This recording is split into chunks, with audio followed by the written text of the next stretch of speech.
हलाल सरमायाकारी IMA Ponzi scheme ने तकरीबन 1 लाख लोगों ने अपना जिंदगी भर का सरमाया खो दिया है। इस ताल्लुक से अब CBI जांच कर रही है और एक सिलसिला शुरू हुआ है गिरफ्तारियों का, जिसमें उन तमाम अफराद को मुमकिना तौर पर गिरफ्तार किया जाएगा जिन्होंने इस पोंजी स्कीम को फ़रोग़ दिया या फिर इससे किसी किस्म का फ़ायदा उठाया।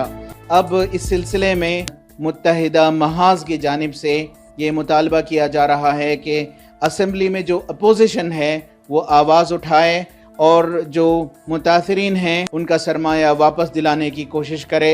और समाजी कारकुन आलम पाशा कहते हैं कि जो इन्वेस्टर्स हैं उन्हें उनका पैसा उनके फ़ायदे के साथ वापस किया जाए। 475 करोड़ में कॉम्पिटेंट अथॉरिटी अटैचमेंट कर ली है, ये फाइनल नहीं करके वो खुद बोले हैं।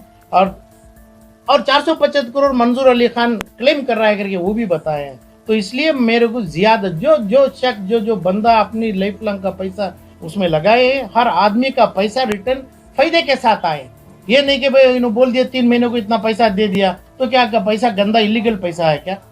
कानून तुम्हारी अलो करी, कानून को उसमें बैठने दी, उसको बिठाई थी तो कानून से वो पैसा लिया। उसको नहीं बिठाई, उसको जेल में उसी टाइम पे कर सकते थे होम मिनिस्ट्री से, तो ये लोग पैसा दे के नहीं बैठ सकते थे। 7 या 8% कोई बैंक से सीनियर सिटीजनों को देते हैं, इतना भी तो रिटर्न करना है। रिटर्न के साथ पैसा आना है तो 4,000-5,000 करोड़ आना है। जिसके पास पैसा पड़ा है, चाहे जो भी नाम बोले हैं, अभी नाम छपा दिए, कल के दिन बेल में भी रिहा हो जाएंगे, उनका भी नाम छप जाएगा।